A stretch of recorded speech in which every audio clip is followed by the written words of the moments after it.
Halo teman semua, nama aku Daniel dan di video kali ini aku ingin membahas tentang gimana sih cara kita mengelola gaji UMR kita ya men. Dan di sini aku juga udah siapin bank digitalku yaitu Cbank karena nanti aku akan nunjukin ke teman gimana cara kamu juga bisa memanfaatkan bank digital dalam rangka pengelolaan uang kamu kalau misalnya gaji kamu di angka UMR ya men. Nah per saat ini di Cbankku available balance-nya ada sebanyak Rp604.928.295 ya men. Dan di sini kamu bisa lihat kalau misalnya kita cek ke bagian bawah, aku mendapatkan passive income per harinya itu sekitar Rp62.145. Tapi ini bakal dipotong pajak lagi seperlimanya. Pajaknya sekitar 12.000. Berarti dalam satu hari, aku bisa mendapatkan sekitar 50.000 ya, men. Dan ini sifatnya udah passive income, dimana aku nggak ngapa-ngapain, dapat passive income segitu. Dan biasanya aku naruh si bank ini hanya untuk dana sementara ya, men. Kenapa alasan aku membahas topik yang satu ini? Karena ini lumayan banyak pertanyaan yang masuk tentang kalau misalnya gaji UMR, gimana investasinya. Jadi kita bakal bahas di video kali ini kalau misalnya gaji UMR apa yang harus kita lakukan ya men. Nah di sini aku udah bikinin satu sheet di mana di sheet ini kita bisa ngelis semua pengeluaran kita ya men, dan kemudian nanti juga ada bakal income kita, masukin dana darurat kita, terus kita juga bisa lihat berapa sisa uangnya dan juga terakhir waktu yang kita butuhkan untuk ngumpulin dana darurat kita. Nah pertama-tama bahas masalah pengeluaran dulu ya men. Jadi pengeluaran ini adalah pengeluaran yang aku bikin secara pribadi aja. Aku pribadi kalau misalnya memiliki gaji di angka UMR, mungkin pengeluaranku akan seperti ini. Tapi nanti kita bakal sedikit otak-atik angkanya. Nah, untuk saat ini, per saat video ini dibuat, pada tahun 2023, UMR Jakarta itu ada di angka 4.901.000 ya, men. Tapi nanti kalau misalnya kamu pengen melakukan perhitungan pribadi, ya mungkin kamu juga boleh ngatur angkanya. Oke, berikutnya biasanya langkah yang perlu kita lakukan adalah kita bakal ngelis dulu semua pengeluaran kita ya, men. Tujuannya ini supaya kita bisa tahu apakah income kita ini bisa mengcover atau enggak, kemudian kalau misalnya bisa, nanti bakal tersisa berapa. Nah, kita bakal list satu persatu. Yang pertama, pengeluaran kita yang paling besar, yaitu rent atau sewa, atau bisa dibilang tempat tinggal. Tempat tinggal ini kan kamu bisa aja nyewa kos, atau misalnya kamu KPR rumah, cicilan rumah, atau misalnya kalau misalnya kamu kebetulan orang tua memiliki rumah, jadi kamu tinggal bersama orang tua, kamu sama sekali nggak perlu mengeluarkan biaya rent. Dan biasanya biaya rent itu adalah biaya yang makan paling besar dari proporsi income kita ya, men. Makanya di rent ini sebisa mungkin akan diusahakan untuk aku tekan. Mungkin kalau misalnya aku memiliki gaji sebanyak angka UMR, aku bakal batasin rent aku maksimal di angka 1,5 juta ya men. Kalau bisa 1,5 jutanya itu pun udah include listrik, air, dan semacamnya. Karena biasa rent kita juga bakal perlu membayar seperti itu. Berikutnya transport. Kalau misal transport ini, kalau misalnya gajiku masih UMR, mungkin yang bakal aku lakukan adalah transportasi. Aku pasti menggunakan transportasi umum. Karena kenapa? Karena dengan menggunakan transportasi umum, kita bisa jauh menghemat banyak uang ya men. Kemudian poin berikutnya adalah internet dan SIM card. Nah di sini mungkin pulsa atau SIM card mungkin 50.000 ya men. Internet 200.000 aja udah cukup. Kemudian makan. Nah makan ini juga merupakan salah satu hal yang bisa diirit. Caranya adalah dengan cara kamu masak ya men. Kalau misal kamu masak, kamu otomatis bakal mengeluarkan uang lebih sedikit. Tapi di sini kita ambil konteksnya kalau misalnya kita nggak masak sama sekali nih. Dan sehari katakan kita habisin 30.000. 30.000 sehari kalau kita kalikan 30 itu artinya udah 900.000 rupiah men. Dan itu pun menurut aku pribadi makan sehari 30.000 itu udah tergolong hemat ya men. Karena kalau misal kita makan katakan siang sama malam, siangnya 15.000, malam 15.000 itu udah 30 hari. Belum lagi kalau misal nanti kita mau sarapan atau misalnya mau ngemil dan semacamnya. Dan seperti yang kamu ketahui mungkin di zaman sekarang di Jakarta 15.000 kadang bisa nggak cukup untuk makan. Kalau misalnya kamu makannya yang lumayan oke ya, mungkin 15.000 hanya cukup untuk makan di tempat-tempat yang lebih sederhana. Maka dari itu menurutku pribadi ini udah lumayan ngepres ya man. Kemudian poin berikutnya adalah keperluan hidup. Ini aku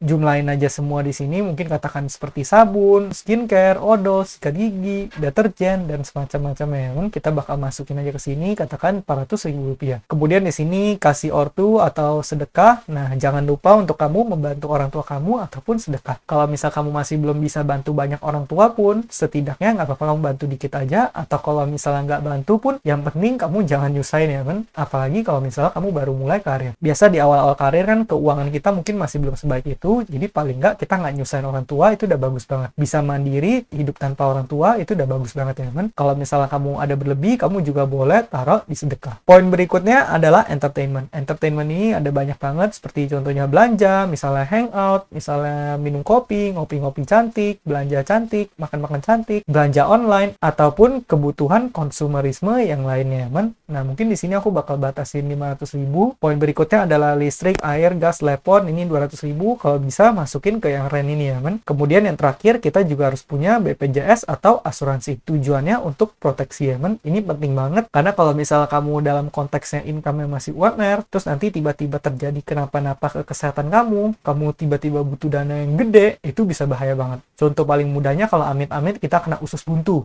butuh operasi 30 juta, 40 juta. Mungkin bagi kita itu bakal jadi uang yang besar banget ya men, apalagi kalau misalnya income kita di angka UMR. Maka dari itu kalau misalkan kamu punya BPJS, kamu punya asuransi, kamu bakal terproteksi dari resiko-resiko seperti itu. Jadi paling nggak menurut aku minimal perlu BPJS ya men. Kalau nggak beli asuransi pun paling nggak BPJS, nggak apa-apa grade yang paling rendah dulu, tapi kalau bisa punya keduanya. Aku pribadi juga punya keduanya. Nah, kemudian aku akan memberikan beberapa catatan. Yang pertama, pangkas kos di pengeluaran terbesar, yaitu di rent ya men. Sebisa mungkin kamu potong di rent. Nah, dalam konteks ini kan expense kita ini lumayan besar ya men. Kalau misal kita jumlahin semua di sini, expense kita total di angka 4,8 juta. Sehingga kalau misal kita lihat dari income dikurangi dengan expense, itu kita hanya tersisa uang 91.000 per bulannya. Kemudian di sini kan seperti yang kita ketahui, kita harus butuh kumpulin dana darurat dulu. Dan dana darurat itu minimal 3 kali pengeluaran. Kalau pengeluaran kita per bulannya 4,8, kita butuh dana daruratnya 14,4 juta. Itu artinya kalau kita cuma bisa nabung 100.000 per bulan, itu kita butuh 158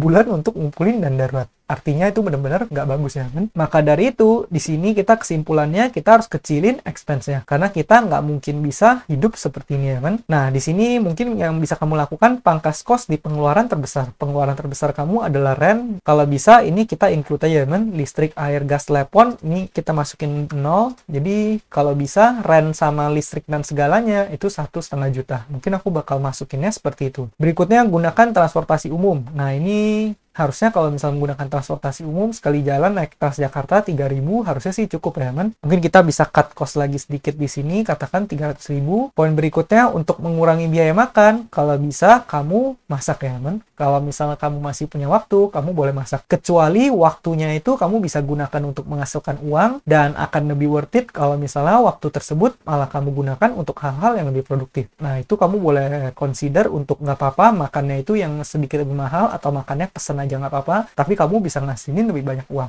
Aku pribadi juga seperti itu ya man. Kalau misalnya di luar negeri nih, sebenarnya kalau aku masak, aku bisa menekan kos pengeluaranku, bisa menekan kos biaya makanku, tapi kenyataannya adalah kalau misalnya aku melakukan bisnis sampingan atau melakukan side hustle, aku bisa mendapatkan uang yang jauh lebih banyak daripada uang yang aku bayar untuk biaya makanku. Jadi kalau misalnya aku setiap hari pesan makan pun, terus aku malamnya aku pakai buat bekerja dan menghasilkan uang, itu aku malah bisa menyimpan lebih banyak uang. Makanya ini tergantung ya man, tergantung kamu waktunya bisa kamu gunakan untuk menghasilkan uang atau enggak. Nah jadi kalau bisa kamu tekan lagi di biaya makannya, tapi di sini aku juga tulis di poin nomor 9, jangan sampai kamu mengorbankan kesehatan. Jangan sampai kamu makannya ditekan-tekan sampai makannya sembarangan. Jangan seperti itu ya man. Karena kalau misalnya nanti sakit, masuk rumah sakit, ujung-ujungnya kita yang rugi sendiri. Poin berikutnya, batasi bersenang-senang sampai income meningkat. Nah, kalau misalnya aku pribadi, kalau posisiku ada di angka income sebanyak UMR, aku pribadi mungkin bakal menekan semua biaya pengeluaranku untuk hal entertainment ya man. Jadi kalau misalnya untuk keperluan hangout, belanja, misalnya ngopi cantik, dan keperluan konsumerisme lainnya, misalnya katakan beli game, langganan Netflix dan sebagainya, langganan premium berbayar, mungkin aku bakal bener-bener tekan di 0 ya men. Tapi ini kondisinya mungkin berbeda setiap orang, mungkin nggak semua orang bisa seperti ini ya men. Cuma kalau aku pribadi, kalau misalnya incomeku masih kecil, aku bakal sadar diri, aku nggak akan menggunakan uangku untuk entertainment terlebih dahulu. Kalau misalnya pakai pun ya mungkin aku bakal tekan jadi kecil banget ya men. Paling 200.000, ya udah katakan 2 minggu sekali aku jalan-jalan keluar ataupun apapun itu. Jadi di sini aku bisa masukin either itu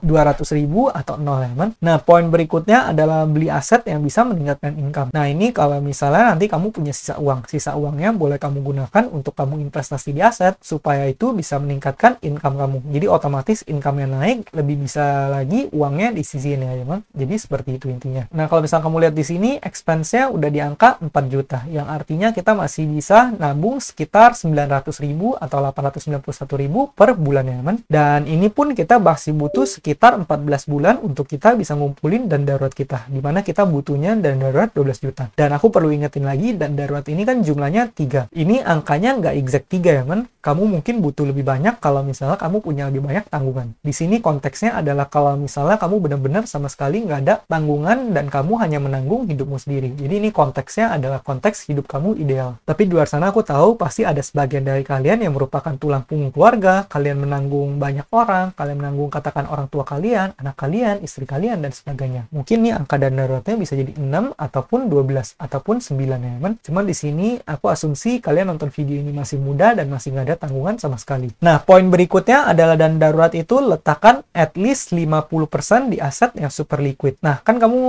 pengen nabung uang ini, katakan 891.000 kamu tabung setiap bulannya. Nah, saranku pribadi, kamu boleh menggunakan bank digital seperti ini, teman. Karena kalau misalnya menggunakan bank digital ini, sifatnya liquid, kamu pengen tarik kapanpun, itu kamu langsung bisa cairin. Kalau misalnya kamu taruh di instrumen-instrumen yang sifatnya dikunci, bisa-bisa saat kamu butuh, nanti kamu malah nggak bisa tarik, terus kamu malah nggak bisa menggunakan uang tersebut. Apalagi dalam konteks ini, kalau income kita masih kecil, uang yang bisa kita tabung dikit, mungkin cadangan cash kita nggak ada sebanyak itu ya, man. Maka dari itu, kalau misalnya resource kita sedikit sama resource kita banyak, itu cara mainnya berbeda banget. Di sini aku tulis minimal 50% ditaruh di aset yang super liquid ya. Kalau misal katakan aset kamu udah miliar, itu kan ceritanya beda, man. Kalau misal kamu taruh 20% aja, itu kamu udah 200 juta. Itu udah kamu bisa gunakan untuk hidup berapa bulan. Jadi makanya permainannya berbeda kalau misalnya resource kita banyak dibanding resource kita sedikit. Jadi kamu boleh menggunakan bank digital ini lumayan banget ya, teman. Dan poin berikutnya, ini poin yang penting banget, yaitu cari cara untuk hasilin uang secara cepat. Nah, di sini kalau misalnya kamu menggunakan semua uang kamu untuk investasi, itu sifatnya masih belum efektif. Karena kenapa? Karena investasi itu permainan persenan. Kalau misalnya kita returnnya tinggi 20%, tapi asetnya cuma 10 juta, itu kita cuma dapat 2 juta, teman. Sedangkan aset kita banyak, 1 miliar, kamu dapat 10% aja udah 100 juta. Maka dari itu jumlah aset sangat berpengaruh. Jadi di sini kalau aset kita belum banyak, kita boleh menggunakan cara ini, yaitu kita cari cara untuk bisa menghasilkan uang secara cepat. Contohnya kamu seperti ngeflip barang. Nah, di sini kan contohnya kamu setiap bulan bisa menyisihkan 891.000. Nah, kamu coba pikirin kira-kira kalau misal kamu bisa ngeflip barang,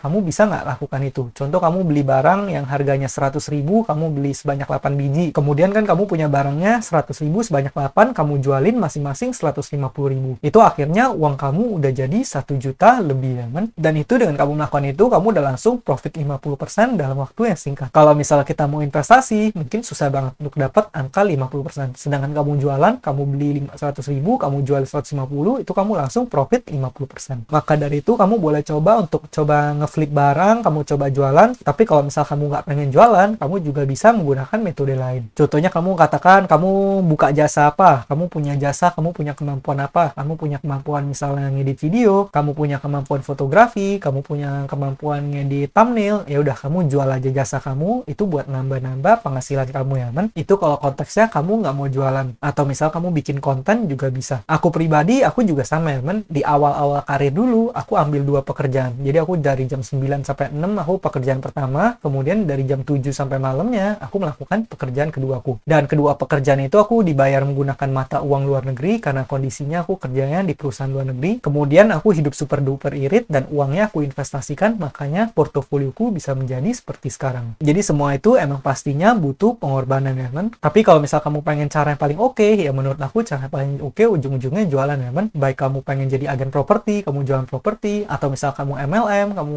jualan produk MLM, atau kamu jual produk apapun itu, atau misal kamu jual jasa, kamu buka agensi, bisa apapun, yang penting kamu bisa menghasilkan uang secara halal ya, man. Karena kalau misalnya seperti ini dan kita pengen ngandalin dari gaji aja, menurut aku pribadi sangat sulit. Maka dari itu kita harus punya banyak penghasilan lainnya. Kalau misal kamu rennya masih tinggal sama orang tua, itu masih mending banget. Mungkin kamu di sini bisa irit dan kamu bisa menabung jauh lebih banyak ya, man. Tapi di sini konteksnya kalau kamu hidup mandiri. Maka dari itu ini benar-benar perlu disesuaikan dengan kamunya. Kamu seperti apa ya, man, keadaannya. Nah, jadi kira-kira gitu ya, man, caraku mengelola keuanganku kalau misalnya aku memiliki gaji UMR. Nah, mungkin sekian aja video kepada kali ini. Semoga video ini bermanfaat. Akhir kata, jangan lupa untuk selalu invest yourself. Sampai jumpa di video berikutnya. Bye!